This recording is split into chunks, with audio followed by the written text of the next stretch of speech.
It is 5 in the morning in Eugene, Oregon, and rain has been falling for 9 straight hours. Under the downtown overpass, men and women are curled in soaked sleeping bags on wet concrete. But 3 miles away, behind a plain wooden gate, a 68-year-old widow is asleep in a warm bed inside something that looks like it belongs at a luxury campground. Her entire home cost about $2,000 to build. And what life inside these so-called glamping pods is actually like, the parts the cameras never film, is nothing like what you have been told. To understand these strange little pods, you have to go back to Eugene in the years after the 2008 financial crisis. Tent camps had spread along the rivers and under the bridges, and the city was trapped in the same argument as every other city in America. Clear the camps, and the people simply moved a block away. Build apartments, and the first unit would not open for years while people froze in the meantime. Into that argument stepped a soft-spoken builder named Eric DeBure, who ran a small nonprofit called Community Supported Shelters out of a workshop full of sawdust and donated lumber. DeBure had spent time in the camps, and he had noticed something the policy experts kept missing. A tent does not fail because it is small. A tent fails because it does not lock, it does not last, and it announces to the whole world that the person inside has given up. So he designed something in between a tent and a house. He called it the Conestoga Hut because from the street it looks exactly like the covered wagons that cross the Oregon Trail. A raised plywood floor about the size of a garden shed. Curved wooden ribs arching overhead. Stretched over those ribs, a thick, insulated fabric shell, white and smooth, that sheds rain like a duck's back. At the front, a real wall, a real window, and a real door with a real deadbolt. Inside, roughly 60 square feet, enough for a bed, a shelf, a chair, and not much else. The materials cost around $2,000, and a crew of volunteers, many of them retirees from local churches, could build one in a single Saturday. Then the city of Eugene did something almost no American city had done before. Instead of banning the huts, it legalized them. Small gated communities called safe spot villages appeared on church lots and unused strips of public land. Each one a cluster of white pods arranged around a shared fire pit and a communal kitchen tent. And that is where the real story begins. Because the question everyone asks, the question you are probably asking right now, is simple. What is it actually like to live in one? Residents describe the first night with the same word, almost every time: strange. After years outside, the silence inside a pod feels wrong. There are no footsteps to listen for, no flashlight beams sweeping across the fabric at 3 in the morning, nobody shaking a tent pole to see if you are awake. One man in his 60s kept his boots on in bed for the first month because a decade on the street teaches you that you might have to run, and no deadbolt unlearns that in a single night. A woman described lying awake her first evening just turning that deadbolt back and forth, locked, unlocked, locked, because she could not quite believe the door was hers. Then, the small pleasures arrive. Rain lands on the insulated shell with a low, muffled patter, closer to a heartbeat than a drum roll, and more than one resident admits to cracking the window during storms just to hear it better. The curved shape sheds wind that would rattle a flat-walled shed, and the insulation holds body heat so well that on a 30-degree night, one sleeping person can keep the inside 20 degrees warmer than the air outside. Morning light comes through the single window and fills the curved white interior like the inside of a paper lantern. But the pods come with hardships nobody warns you about. And this is the part the feel-good news segments always skip. Start with sound. The shell stops rain, but it does not stop noise. And within a week, you know which neighbor snores, which one talks back to his radio, and which one cries on Sunday nights. Nobody brings it up over morning coffee. That is the unwritten rule. In summer, the insulation that saved you in January works against you, and by mid-afternoon, a closed pod bakes like a parked car, so doors stand propped open up and down the row while everyone prays for a breeze off the river. And in winter, a warm, sleeping body puts moisture into 60 square feet of air all night long.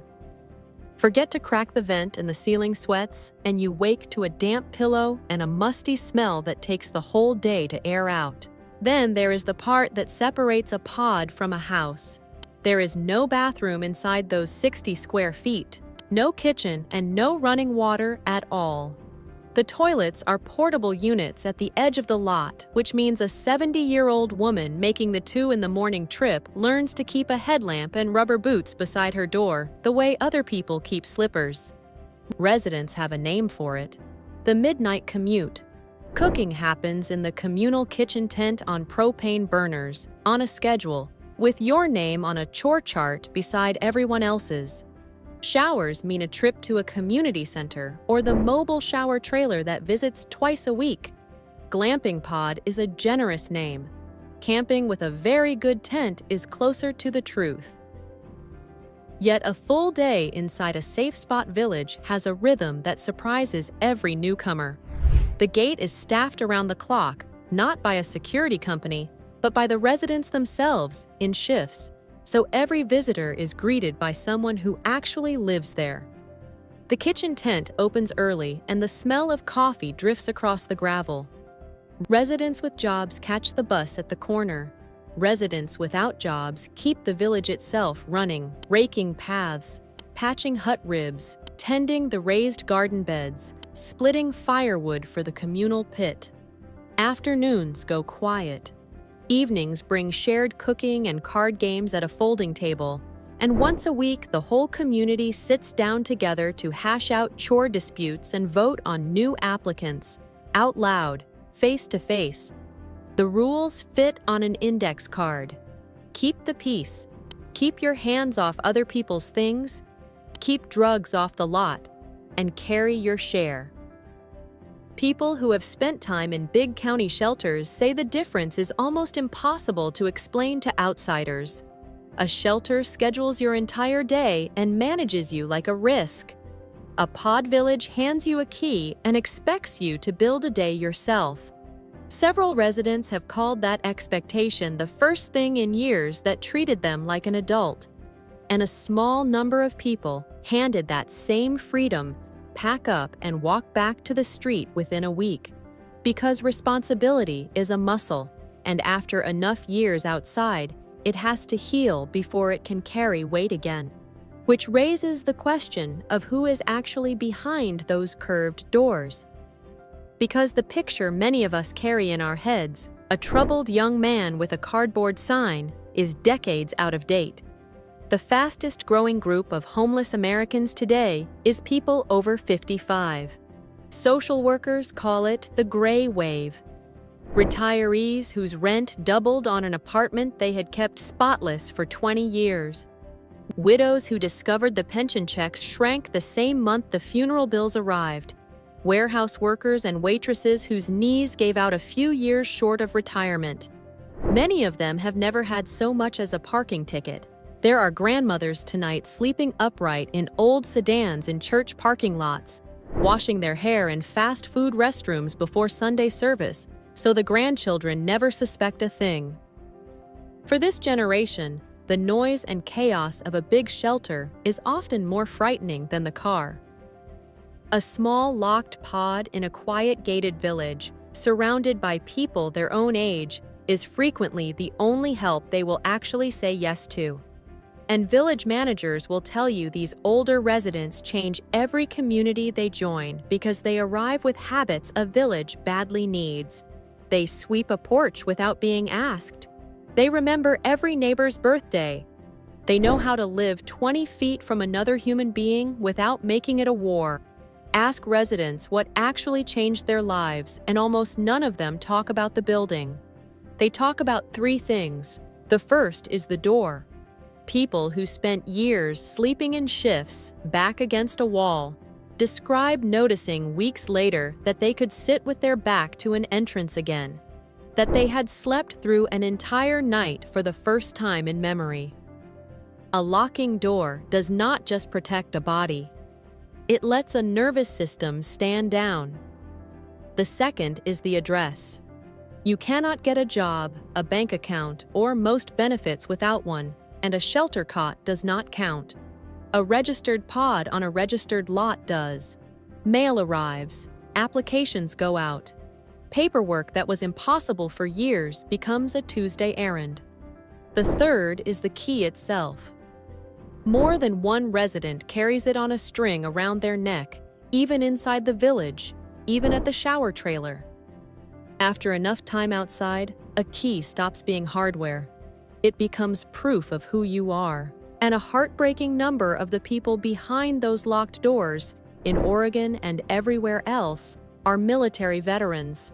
On any given night, tens of thousands of American veterans sleep without a home, and thousands more are one missed check away from joining them. So before we follow this idea out into the rest of the country, I want to speak directly to some of you watching, because some of you are closer to this story than you would ever admit out loud, and some of you have a brother, a son, or a neighbor quietly living in a car right now. That is why we put together a guide called The Veteran's Blueprint. It walks through the emergency housing programs, the benefits, and the lesser-known assistance strategies that can keep a struggling veteran, or honestly anyone standing near the edge, off the street entirely. We built it because these programs are real, but they are scattered across a dozen different agencies, buried in paperwork, and most of the people who qualify never find out they exist. Nobody hands you a list, so we made one. You will find the link in the description below, or you can scan the QR code on your screen right now. If you are struggling, it may change your next 6 months. And if you love someone who is struggling, it will show you exactly where to start. Because the idea did not stay in Oregon. Up in Everett, Washington, a former staffing company owner named Amy King watched the tent camps grow and founded a company called Pallet, which builds folding aluminum and composite sleeping pods that a crew of 4 can raise in about an hour, complete with a locking door, windows, shelves, and heat.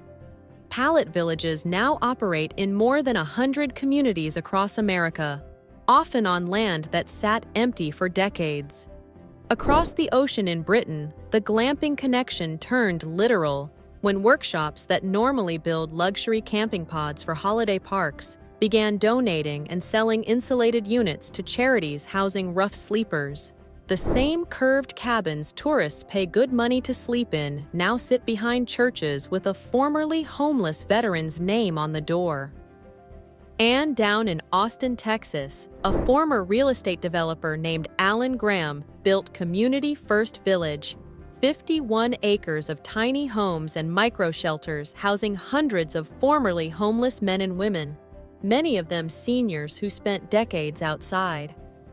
Graham has spent years telling anyone who will listen that homelessness is less about a missing roof than missing people, and his village is built around that conviction, with gardens, a chapel, an outdoor movie theater, and workshops where residents earn real income making pottery and furniture. Watching one of these pods go up is its own kind of spectacle, and if you ever get the chance to stand at the edge of a volunteer build day, take it. A typical Saturday starts with a flatbed truck, a stack of curved wooden ribs and folded insulated panels laid out on gravel, and a crowd of church members and Rotary Club retirees pulling on work gloves in the cold. There is no concrete pour and no heavy machinery. The plywood floor goes down first, squared and leveled by a 70-year-old former contractor who has not felt this useful in 15 years. The ribs rise one by one like the skeleton of a whale, grandmothers holding them steady while teenagers drive the screws. By noon, the shell is stretched tight. By 4, there is a bed inside, a battery lamp, a smoke detector, a quilt sewn by a church group, and a welcome card signed by strangers. Volunteers keep describing the same feeling on the drive home, and it is not pride. It is closer to disbelief. One retired plumber in Eugene put it bluntly. He said he had been reading about the homeless crisis for 30 years, and it took him 6 hours and a cordless drill to house one human being. That feeling, more than any policy paper, is what has turned pod building into a quiet movement spreading through congregations, veterans groups, and retiree clubs from Washington state to the Carolinas, very often led by people in their 60s and 70s who got tired of waiting for somebody official to act. The pods have proven themselves in far harsher places than Oregon, too. Aid groups in Alaska deploy rugged fiberglass versions for people sleeping outside in cold that can kill within hours, and those same shells have stood up to winds over 100 miles an hour, which is why disaster agencies now stockpile them for hurricane and wildfire recovery as well. The little white bubble that city councils once laughed at has quietly become one of the toughest, cheapest roofs human beings know how to make. But it would be dishonest to show you the gardens without showing you the fight, because the criticism of these villages is loud and some of it is fair. Opponents call them tool sheds with a press strategy. They point out that a $2,000 shell with no plumbing is not housing under any building code in America, and they worry that cheap pods give cities permission to stop building real apartments. Neighbors pack council meetings, afraid for property values and safety, and some villages genuinely have struggled with drugs, disputes, and turnover. The structures age, too. Fabric shells fade and tear, plywood rots at the edges, fiberglass yellows in the sun. A shelter built by volunteers in one Saturday is not a building your grandchildren will inherit. Even the people raising these villages concede the point openly. A pod is first aid, not surgery. The cure is still permanent housing, health care, and wages that keep working people from falling through the floor in the first place. And yet first aid is, by definition, what you do first. A person sleeping outside in America dies decades earlier than the rest of us on average, from exposure, untreated illness, and violence, while cities spend years and several $100,000 per unit planning apartment buildings that the woman freezing tonight will never live to see. The pod builders are making a brutally simple bet. Something imperfect tonight beats something perfect in 5 years. And the numbers keep suggesting they are right.